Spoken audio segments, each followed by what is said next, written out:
નમસ્કાર. ચાલો આજે જીવવિજ્ઞાનની એકદમ અંદરની દુનિયામાં જઈએ. એક એવો વિષય જે આપણા પોતાના શરીરથી લઈને ઊંચા વૃક્ષો સુધી બધે જ છે. હા, આપણે વાત કરવાના છીએ પેશીઓ વિશે.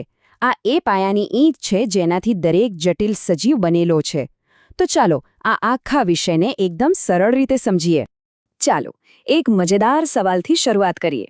ક્યારે વિચાર્યું છે કે એક ઝાડ અને એક માણસ, શું એમના શરીરની બનાવટ એક સરખી હોઈ શકે? જવાબ છે ના, જરાય નહીં. આપણે તો કેવા ફરીએ, દોડીએ, ખોરાક શોધીએ, જ્યારે બિચારા વૃક્ષો તો એક જ જગ્યાએ ઊભા રહે છે.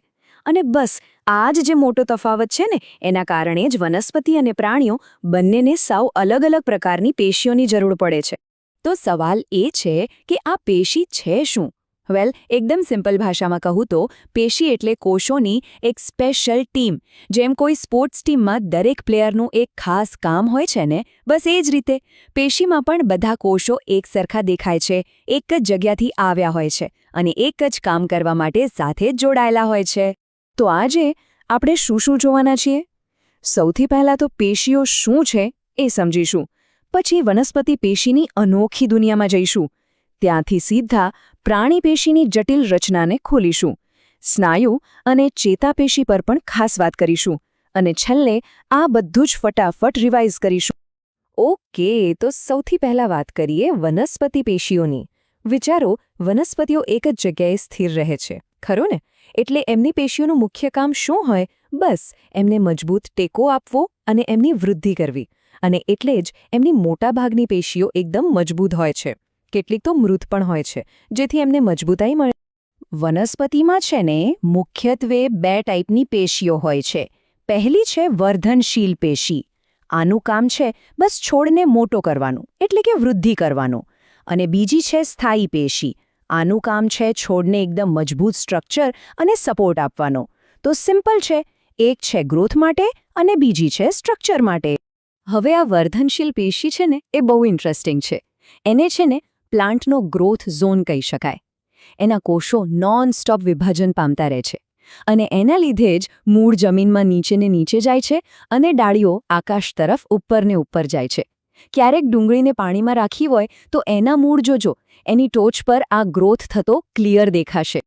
પણ પછી શું થાય જ્યારે આ વર્ધનશીલ પેશીના કોષો વિભાજન કરવાનું બંધ કરી દે? ત્યારે એ લોકો મોટા થઈ જાય છે અને સ્થાયી પેશીમાં ફેરવાઈ જાય છે.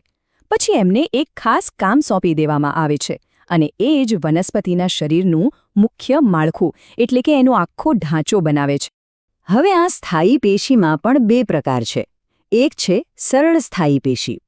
એને તમે એક ઈંટની દિવાલ જેવી સમજી શકો. બધી ઈંટો સરખી અને કામ શું? બસ આધાર આપવાનું. બીજી છે જટિલ સ્થાયી પેશી. આ છે ને ઘરની પાઇપલાઇન સિસ્ટમ જેવી છે. એમાં અલગ જાતના કોષો ભેગા થઈને પાણી અને ખોરાકને આમથી તેમ પહોંચાડવાનું એવું જટિલ કામ કરે છે. આજે વનસ્પતિની ટ્રાન્સપોર્ટ સિસ્ટમ છે ને, એના બે હીરો છે, જલવાહક અને અન્નવાહક. જલવાહક પેશી એટલે કે ઝાયલેમ એ એક વન વે પાઇપલાઇન જેવી છે. એ મૂળમાંથી પાણી અને મિનરલ્સને ઉપર છેક પાંદડા સુધી પહોંચાડે છે. અને અન્નવાહક પેશી એટલે કે ફ્લોએમ એકદમ ફૂડ ડિલિવરી સર્વિસ જેવી છે.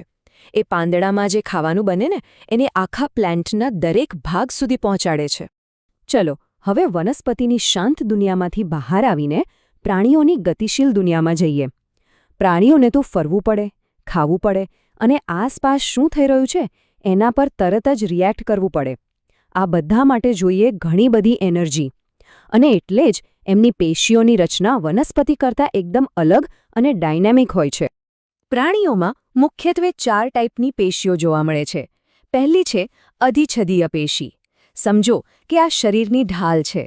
બીજી છે સંયોજક પેશી, જે શરીરનો અંદરનો આખો ઢાંચો બનાવે છે. ત્રીજી છે સ્નાયુ પેશી, આપણા શરીરનું એન્જિન. અને ચોથી છે ચેતાપેશી, બોડીનું કમ્યુનિકેશન નેટવર્ક. આ અધિચ્છદીય પેશી છે ને એ એકદમ કવરિંગ જેવું કામ કરે છે. આપણું આખું શરીર અને અંદરના મોટાભાગના અંગોનું બહારનું પડ એનાથી જ બનેલું છે. આપણી ચામડી, મોંની અંદરની લાઇનિંગ, ફેફસા, આ બધું જ અધિચ્છદીય પેશી છે. એનું મેઇન કામ છે રક્ષણ કરવાનું અને કઈ વસ્તુ અંદર આવશે અને કઈ બહાર જશે એના પર કંટ્રોલ રાખવાનું. હવે આવે છે સંયોજક પેશી. એના નામમાં જેનું કામ છે કનેક્ટ કરવું, એટલે કે જોડવું અને સપોર્ટ આપવો. અને આ પેશીમાં તો એટલી બધી વેરાયટી છે. જરા વિચારો, લોહી જે લિક્વિડ છે એ પણ એક સંયોજક પેશી છે. અને બીજી બાજુ આપણા મજબૂત હાડકાં પણ સંયોજક પેશી છે. આ સિવાય હાડકાને જોડતા અસ્થિબંધ કે પછી કાન અને નાકની ટોચ પર રહેલી કાસ્થિ, આ બધું જ સંયોજક પેશીના જ અલગ અલગ રૂપ છે. ચાલો હવે વાત કરીએ પ્રાણી શરીરના સૌથી એક્ટિવ અને ડાયનામિક હિસ્સાઓની, એટલે કે સ્નાયુ અને ચેતાપેશી. આ જ એ પેશીઓ છે જેના કારણે આપણે હલનચલન કરી શકીએ છીએ અને આખી દુનિયા સાથે કમ્યુનિકેટ કરી શકીએ છીએ. સ્નાયુ પેશીનું તો કામ જ છે મૂવમેન્ટ કરાવવાનું. એમાં મુખ્ય 2 પ્રકાર છે. એક છે રેખિત સ્નાયુ. આ આપણા હાથ પગમાં હોય છે, જેને આપણે આપણી મરજી મુજબ હલાવી શકીએ, એટલે એને ઐચ્છિક સ્નાયુ કહેવાય. બીજા છે અરેખિત સ્નાયુ. આ આપણા પેટમાં, આંતરડામાં હોય છે. એના પર આપણો કોઈ કંટ્રોલ નથી, એ ઓટોમેટિક કામ કરે છે, એટલે એને કહેવાય અનૈચ્છિક સ્નાયુ. અને પછી આવે છે એક સુપરસ્ટાર મસલ, હૃદ સ્નાયુ. આ એકદમ સ્પેશિયલ છે, કારણ કે એ ફક્ત અને ફક્ત હૃદયમાં જ હોય છે. મજાની વાત એ છે કે એ દેખાવમાં રેખિત સ્નાયુ જેવો છે, પણ કામમાં અરેખિત સ્નાયુ જેવો, એટલે કે આપોઆપ ચાલે છે. આ એ જ સ્નાયુ છે જે આખી જિંદગી 1 સેકન્ડ પણ રોકાયા વગર ધબકીને આખા શરીરમાં લોહી પહોંચાડે છે. અમેઝિંગ છે ને? અને છેલ્લે આવે છે ચેતાપેશી.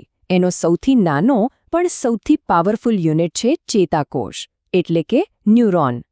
આ ન્યુરોન છે ને, એ આપણા શરીરનો ઇન્ફોર્મેશન સુપરહાઈવે છે.